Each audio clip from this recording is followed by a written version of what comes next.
भूखा राजा और गरीब किसान की कहानी। एक बार एक राजा भेष बदलकर रात में नगर का भ्रमण कर रहा था। अचानक वर्षा होने लगी। उसने एक मकान का दरवाज़ा खटखटाया। अंदर जाकर राजा ने गृह स्वामी से कहा, मैं कई दिनों से भूखा हूँ। भूख के मारे मेरे प्राण निकल रहे हैं। जो कुछ हो मुझे तुरंत खाने को दे दो। गृह स्वामी स्वयं अपनी पत्नी व बच्चों सहित 3 दिन से भूखा था। घर में अन्न का एक दाना तक ना था। वह बड़े धर्म संकट में पड़ गया। उसे समझ नहीं आ रहा था कि वह अपने भूखे अतिथि को कहाँ से भोजन कराएं। तभी उसके मन में एक विचार आया।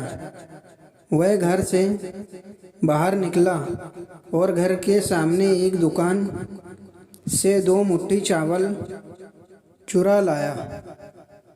उस गृह स्वामी ने अपनी पत्नी से उन चावलों को पकाकर उन्हें अतिथि को खिलाने के लिए कहा। अगले दिन दुकानदार ने राजा से पड़ोसी की शिकायत की और कहा कि उसने दुकान से चावल चुराए हैं। राजा ने तत्काल उस व्यक्ति को बुलवाया और चावलों की चोरी के बारे में पूछा। उस व्यक्ति ने अपना अपराध स्वीकार करते हुए बीती रात की पूरी घटना सुना दी। हाथ जोड़कर कहा, महाराज, मेरा स्वयं का परिवार 3 दिन से भूखा था। मैंने अपने लिए चोरी नहीं की और न ही कभी करता, चाहे प्राण निकल जाते, परंतु आधी रात में घर पर आए अतिथि को भूखा नहीं देख सकता था। राजा यह सुनकर बहुत दुखी हुआ। उसने बताया कि अतिथि वह स्वयं था। फिर उसने उस दुकानदार को बुलवाया और पूछा कि क्या उसने अपनी दुकान से पड़ोसी को रात में चावल चुराते हुए देखा था।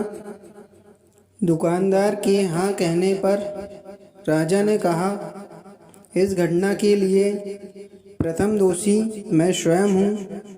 दूसरा दोषी दुकानदार है, जिसने रात में पड़ोसी को चावल चुराते देख लिया, परंतु 3 दिन तक पड़ोसी को परिवार सहित भूखा रहते नहीं देखा। इसने अपना पड़ोसी धर्म नहीं निभाया। राजा ने उस दुकानदार को जाने के लिए कहा और उस गृह स्वामी अतिथि निष्ठा भाव से प्रसन्न होकर 1000 सोने की असरफियाँ उसे इनाम में दी। शिक्षा। दोस्तों, इस कहानी से हमें शिक्षा मिलती है कि हमें अतिथि का सम्मान करना चाहिए। और देखा जाए तो हमारे ग्रंथों में लिखा है कि अतिथि का सत्कार हमारा परम धर्म है।